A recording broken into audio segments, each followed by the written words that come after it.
the continuing story of Peyton Place.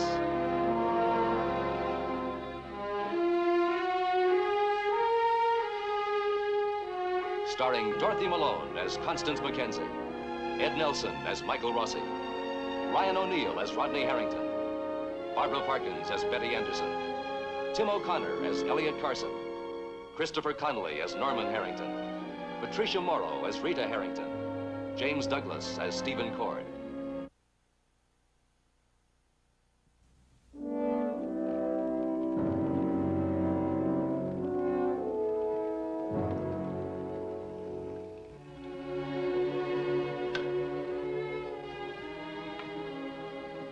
A long night has passed since Hannah Cord's startling testimony in the Lee Weber hearing revealed the secret that Martin Peyton tried so desperately to keep.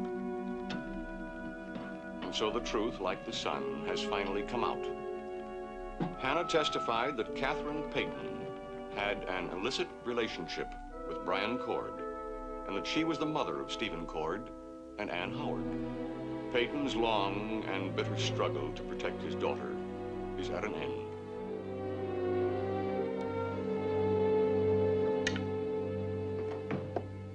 Is that you, Rodney?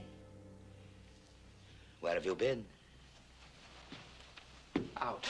I waited up just in case. All night? Is it morning already? Yeah, it's after 7. I waited up because I thought you might want to talk when you got home. Home. That's a funny word. Home. Do you want to talk, Rodney? About what, Grandfather? Home? Family? This is your home. Yes, and you and she are part of my family. Oh, it makes for a great heritage. I understand. After Mrs. Cord's performance in court, I appreciate how you must feel. Performance? You know, I don't think you feel anything at all. What I meant was that Mrs. Cord's testimony must have affected you deeply. Oh, yes, you could say that what Mrs. Cord said in a court affected me. It affected me to hear that my mother gave birth to 2 illegitimate children. I'm sorry you had to hear it in so bizarre a manner. What difference does it make how I heard it? It's true, isn't it? Yes, Rodney, it's all true. Would it have changed things if these revelations had been made sooner? I don't know. I don't know. It might have. But I'll tell you one thing. And it's been gnawing at my insides all night, making me sick. Every word Hannah Cord said on that stand you knew about. All these years you've known it. And you used it to manipulate people's lives. Who gave you that right? I acted to protect my daughter. And you and your brother. It wasn't easy, Rodney. What kind of a woman was she? How could she take somebody's life? How could she give away 2 of her children? What kind of a woman was my mother? She was all the things you think she was. She loved not wisely, not too well either. She had passions that were never curbed, never disciplined. I was too busy, wielding power, building up my own resources and my own ego. Too busy to bother with a spoilt little girl who knew if she cried, she could get anything she asked for. I left the molding of her character to governesses, tutors, and a fashionable finishing school. When there were complaints, I overruled them. I was too busy. Is that why you've protected her all these years? Because you felt guilty? Guilty? Only up to a certain point, Rodney. You see, I don't hold with those modern psychological theories. Whatever my daughter did, she will be held accountable. But whatever she did, she was my child. In my own egocentric way, I never stopped loving her. It's as simple as that.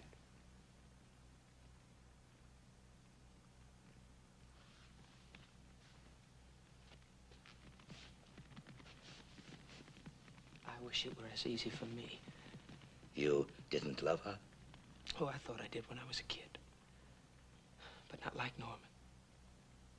I used to envy his ability to feel things. He was so much closer than I was.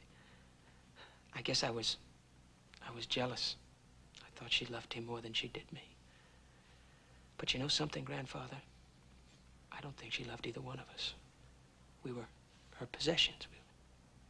We were something to display, like furniture or an expensive vase. No, she was too wrapped up in her own affairs, her own drives, to have any love left over to give to us. She loved you. The young judge so harshly. Oh, I'm not judging. I'm confessing. I guess I didn't love my mother. And now I don't feel any remorse about it. Only an empty feeling. In fact, almost no feeling at all.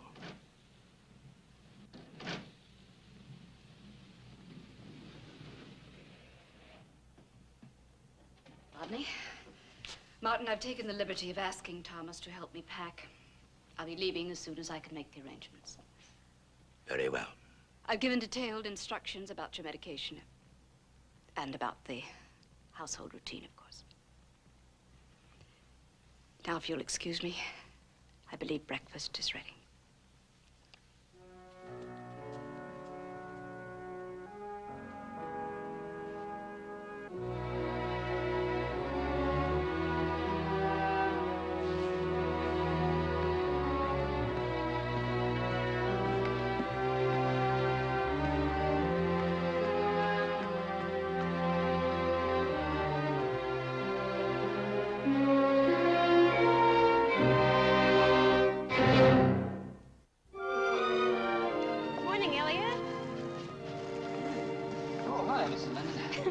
You don't hurt yourself lifting that. I always thought the paperback books were small and light. At least that's the way my wife is advertising them anyway. Here, let me help you. Oh, thank you, thank you. Hello, Eli. Good morning, Mrs. Linden. Now, let's see Matthew. Oh, he looks nice and healthy. Looks like he's grown. You're doing, I suppose. Well, I can't take all the credit. He did gain 3 ounces this week. Good for him. Oh, he's a beautiful baby. Thank you. Hi, Dad. Good morning, son. Hey, it's a little chilly, you know. Don't you think he's just about had enough? Can't you let me decide that? As a matter of fact, I was just going to take him to the store so he could get his nap. Well, I don't think he'll sleep. Then he can tend store and I'll take a nap. I haven't walked so far in years. Grandfathers are supposed to be in shape. I'll remember that next time around. Come on, Matthew. Looks like your father has a new lease on life. Well, you can't keep him down, that's for sure.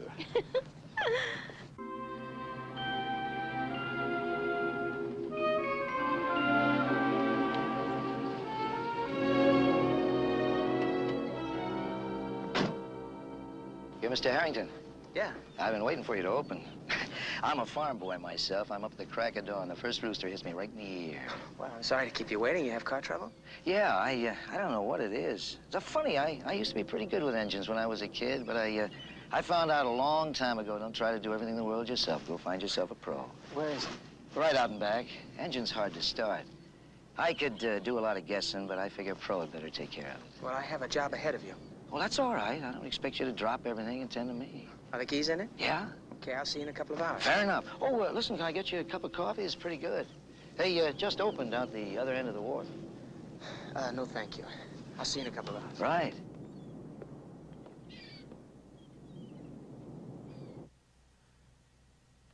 You'll be back, I promise you. I don't know. Betty sounded awfully worried over the phone. He'll be back. And he'll be in the courtroom right on time, too. What makes you so sure? Well, you've heard of female intuition. This is male intuition. Stephen is behaving exactly the way you'd expect him to behave. He's off licking his wounds somewhere where the woman in his life can't see him. Well, he's due in court in half an hour. Yeah, I know. Hi, Betty.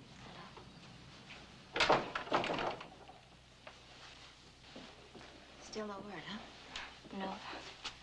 You look as if you could use some coffee. No, thank you. Oh, I'm so worried. Stephen feels things very deeply. After what happened, We could have done anything. Listen, Betty. When Steve put Hannah Cord on that stand, he knew what he was doing, and he knew what he was risking, but he was prepared for it. He believed that Ann Howard was driven to suicide, and he took Lee Weber's case in order to prove it. I thought he was a fool, and I told him so, and so did Mike Rossi. But he had the courage of his convictions. And the way it seems now, it looks as if he were right.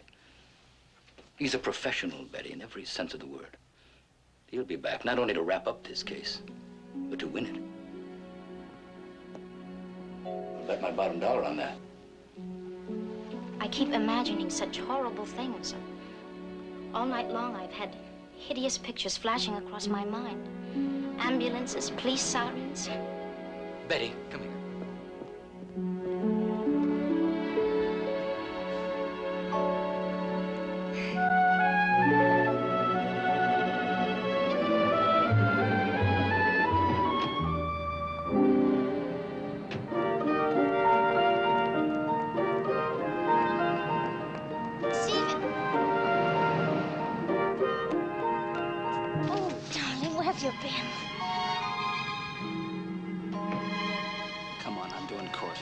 Shave and a clean shirt.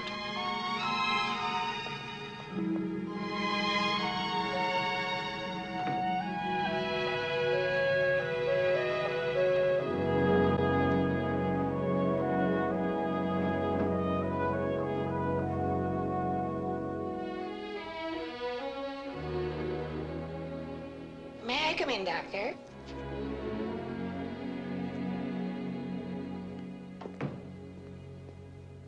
Just a minute. I have some very important notes I have to finish up. Oh, well, it's my back. And my throat, too, I think. Oh, do you mind my sitting here? No, not at all. I'm flattered by it, as a matter of fact. And, Rachel, I have some wonderful news for you.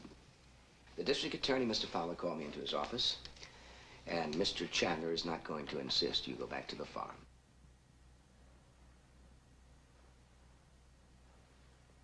Did he really say that? Yes. You mean I don't have to go back? Absolutely not. I'm free? Mm-hmm. I can do anything I want to? Yes, yes. Well, I mean, yes. Dr. Rossi, I don't know how to thank you. You're so wonderful.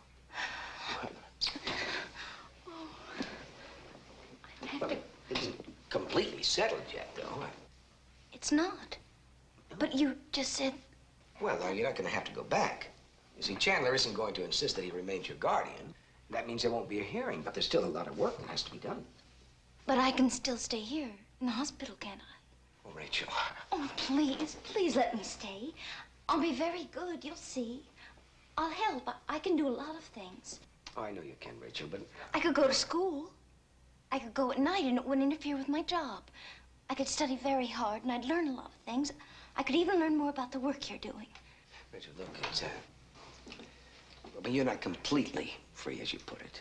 I mean, you're still a minor. The court still has its obligations, responsibilities to find you a home. A foster home. A foster home? Well, I might as well go back to the farm then. I don't want to be forced on some people that don't want me. Rachel, listen, it's not going to work like that, believe me. The authorities have to find you a home, and it'll be one where the people will want you. But I want to stay here. Well, I'm sorry you can't live here. It's a hospital. Look, maybe temporarily, maybe we'll try and find some kind of a job for you. But look, we'll talk about that tomorrow, all right? Thank you, Doctor. Listen, I like your hair like that, you know, with the little ribbon there in the back. Do you like my dress, too? It's new. Mrs. Healy made it for me. She said I could borrow her sewing machine anytime I wanted to. You know, if I earned some money, I could buy some more material and make some more dresses. I can sew real good. Oh, listen, I forgot about that. Looks like you're gonna need some kind of a money and all. I'll get them to advance your salary so that you can get the things you need. No. From now on, I don't want to bring you any more trouble at all. Oh. You've done enough for me.